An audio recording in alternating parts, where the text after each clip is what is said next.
Nigeria over the years have been debating the need to either continue subsidy on fuel or stop it.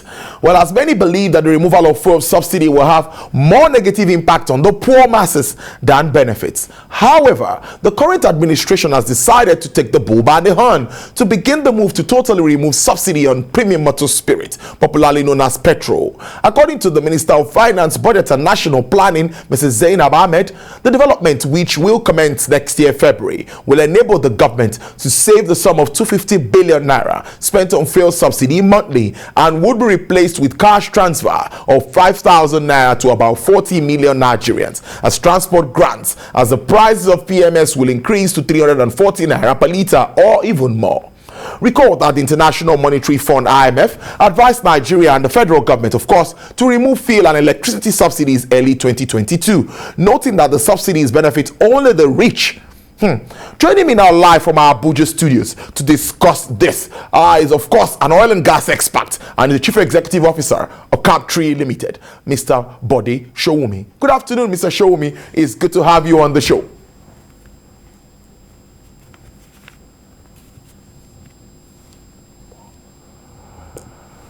Well, can you hear me, Mr. Sowunmi? I cannot hear you, but I see you talking.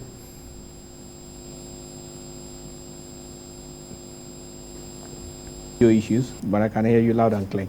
Okay, go. Now, let's start. We are here again with the issue of subsidy. Yes, it's really topical, and I like people to understand where professionals like you stand on issues like this. Now, at this point, the federal government says we are doing more than 200 billion every month.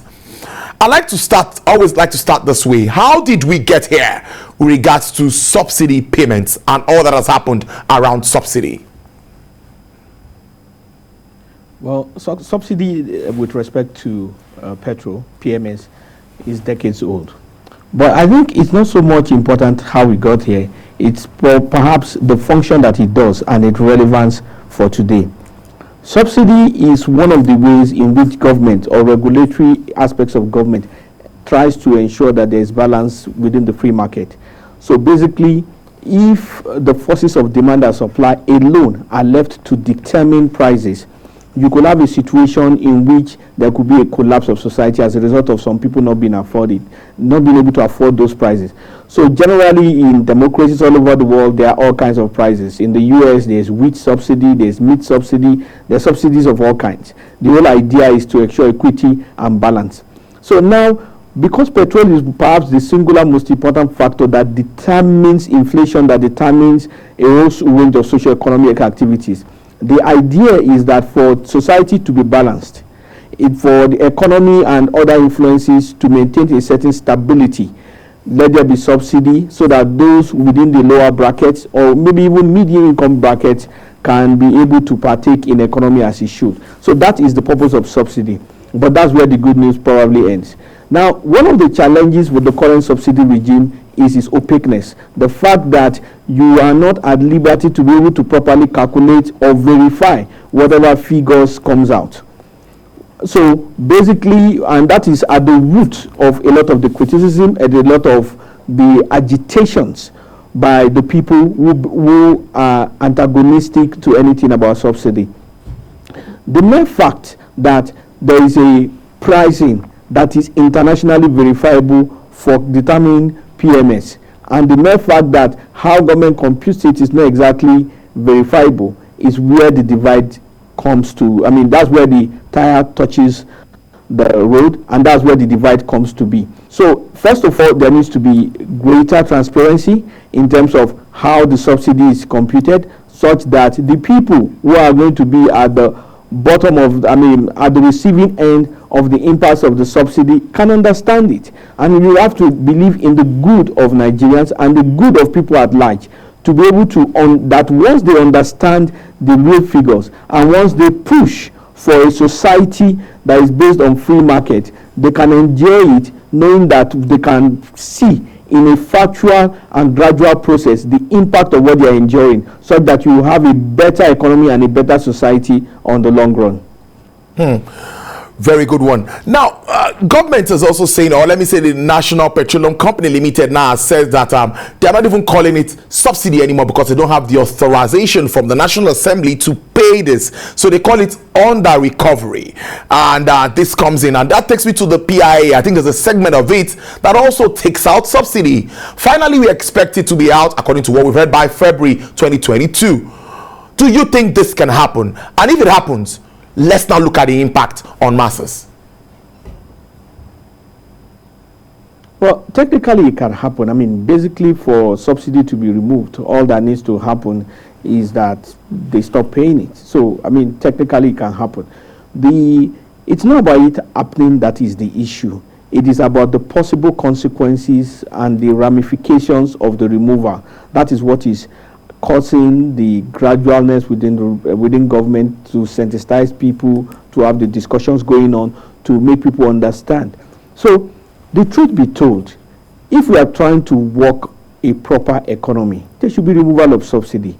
However, the process to the removal of subsidy has to take a number of steps, one of which is transparency, the other is proper deregulation, where people who have genuine interests, wherever they be, have capacity or allowances to be able to import if need be. There should be, I mean, there's also the one that is no-brainer, which is basically more refining. So there are a whole range of things which also needs to be discussed in terms of how the technical issues need to be done.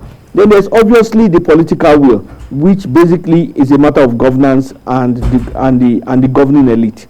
And of course, there is the economic side, which is a place that involves education of Nigerians. I think that's one area where the National Orientation Agency can become useful, where they need to take the debate to the bottom of the pyramid. There is nothing that stops debate about subsidy and the economic implications being debated in the town halls of our small towns and villages.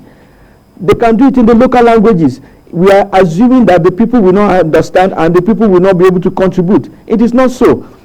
Issues of economics are fundamentally about principles. They are not about English, they are about principles. So once you discuss these principles with people, you can get their buy-in. And if the government is able to get the buy-in of the people at the bottom of the pyramid, the better for them, the better for everybody. So the point is that there needs to be greater inclusiveness in the decision making, and for the people to feel that they are a part of these things and that these things actually is in their own long-term interest. Okay, let's move on. Now, Mr. Sowunmi, I also like to ask you this, because we talk to marketers and all other players in the entire value chain, and we see that many of them, it seems not to be very attractive to import PMS at this time. So one way or the other, NNPC becomes the sole importer of PMS. That's been happening for years. What is your take with regards to that? Well, basically, the importation of fuel and why they exited the marketers from the value chain was about the corruption that was inherent in the subsidy regime. And the idea is that NNPC becomes the sole importer and becomes the sole reporter of the issue of subsidy. Whether that has been audited or not, or whether that is right or not, is a completely different thing. So the focus here is about the impact of subsidy with respect to the economy. But the point is that for there to be a proper removal of subsidy, and not a situation where it is 90% removed or even 99% removed, which in a few months when there is a fluctuation of the naira or whatever it is, then you now start to have what I was talking about, subsidy again, or we use the now norm word, under recovery. So there needs to be a system where the prices of crude oil fluctuates with respect to the prices in the international market of the commodity and the refining process, the cost of the refining process. So that system needs to be made independent of government and governance, and it is the process to take that independence of governance is what is being discussed now. Now, staying with the impact now on the masses again, Mr. Sowunmi, I also see that even at this time, governors are throwing their weight behind this idea because they know that whatever happens to FAC will definitely affect proceeds coming to each state. So, It now takes me to the issue of the unconditional cash transfers that will be done. How workable is this, and why do you think governors are also embracing this at this time? Well, it's difficult to know everything that is in the mind of a person. So we can basically speculate based on what we think can be in their own interest. Obviously, like you said, there will be more proceeds, but there will also be more hardship, at least in the short term. So more hardship may mean increase in crime rate, may mean, there are other socio-economic impacts. I don't think the governors would necessarily want the attendant impact of the socio-economic impacts on them, because once this impact starts to rise, there is possibility of riots from protesting hard times. There are many things that can happen which they may not necessarily want. Yes, they may be able to handle it, or there may be an assumption that it can be handled, but that may not be the interest on the long run. So the Governors Forum need to be asked by, of course, you people, the journalists, in terms of what they think is the enlightened self-interest of Nigerians, or the enlightened self-interest of the Governors Forum for supporting this. So what we can just do is to analyze the economics and the technical issues that surround it. And like I've said, ultimately, it is the important thing to remove the subsidy, but there are processes that needs to be taken away. There's so to speak, wetting of the ground that needs to happen, such that the economic impact, the socio-economic impact, does not become negative. So that is at the core of the issues.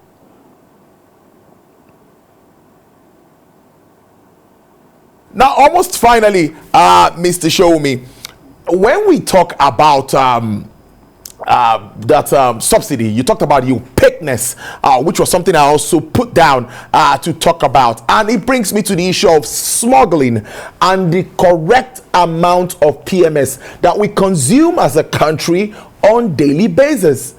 Where do you stand in all of this? Because many say most of the products the government is even subsidizing goes out of the country. Yeah, but that's also an issue of governance. You really cannot blame the people on the failure of one government agency. So I'm at a loss why that should really be an excuse. But having said that, these issues of smuggling within OPEC nations is not peculiar to Nigeria. The same happens in Angola. The neighbors of Angola, particularly the poorer nations, particularly they have that there. The same happens in Venezuela. Those nations that are around Venezuela, they do smuggle Venezuelan products. So it is not a peculiar issue to Nigeria. We need to understand that as long as these people do not have fuel, if we increase our fuel to 1,000 naira per litre, they will just increase theirs to whatever margin that makes it an economic issue there. Because they do not have, they will ultimately get from us. So rather than creating a black market, why don't we legalize the interactions? Why doesn't NNPC or some kind of agency supply them officially? Because that's an option. We export electricity to Niger Republic. What's stopping us to having that kind of arrangement so that the money doesn't go into the underground economy and it goes into the proper economy? So those are some things to consider. But it cannot be the fault of the masses to suffer for a porous border. I do not think that there's a lot of logic in that. So as we move on, it's few weeks to the end of the year and we move into 2022. What are your projections? What are you thinking? Because figures coming out shows that more Nigerians are falling into the poverty line. And if this happens technically or whatever way it happens, we know the effect of this. It's projected that even inflation could jump up as much as 5%. So what are you emphasizing? What do you think will happen moving forward? Well, I don't know if I'm the best person to speak on that. I'm not an economist. I'm not a financial analyst. I just do energy issues. But from the basics, I think at the root of it, we need to produce more. It sounds like a cliche what everybody has said, but still is the way forward. I don't think there's going to be a magic panacea or a magic solution. It's just going to be doing the right things, the small right things that we know, and being consistent with them and increasing in them. That probably will be so, because we have to depend less on the dollar. Whichever way we're going to do it, whether it is greater production whether it's reduction in imports, whether it's encouragement for our industries, whether it's developing gas-based industries, whatever option we choose, we just have to ensure that we don't depend on the forex, such that there's a conservation of forex, and whatever we buy and we purchase is local. So how we do that, which is basically a governance function, is the solution to our problems. All right, finally, in one word, Mr. Sowunmi, any talks on refining at the moment? We seem to be so focused on Dangote refinery at this time. I think that's also something that's very important. Well, I think they need to license more people, and encourage them one way or the other, either by giving them guarantees so that they can get loans to build their factories. There may be a need to look at those who do illegal refining, wherever they do illegal refining, which means they have some kind of structure. They need to have some discussions with them, because for political reasons they can't arrest them and they can't stop them. So they need to have some discussions with them, look at the possibility of legalizing their processes. It is because of laws that they are illegal at the moment, and laws was made for man and not man for the laws. So whatever they may be doing, they have some goals that are in alignment with government. They are trying to produce petrol. Government too wants more petrol. They employ a few people. Government wants increase in employment. We have to look for ways around. But the point I'm just trying to make is that we have to look for intelligent ways to solve our solutions. So one way or the other, there must be more refining, such that subsidy ceases to exist or the effects ceases to be devastating on the economy. How we go about it, the options are laid to those who are leading us. Mr. Bode Sowunmi, it's always interesting talking to you. Thank you so much for your time. Oil and gas expert, and he's also the CEO of Cabtree Limited. Thank you so much. Enjoy the rest of your day. Thank you. Thanks for your time.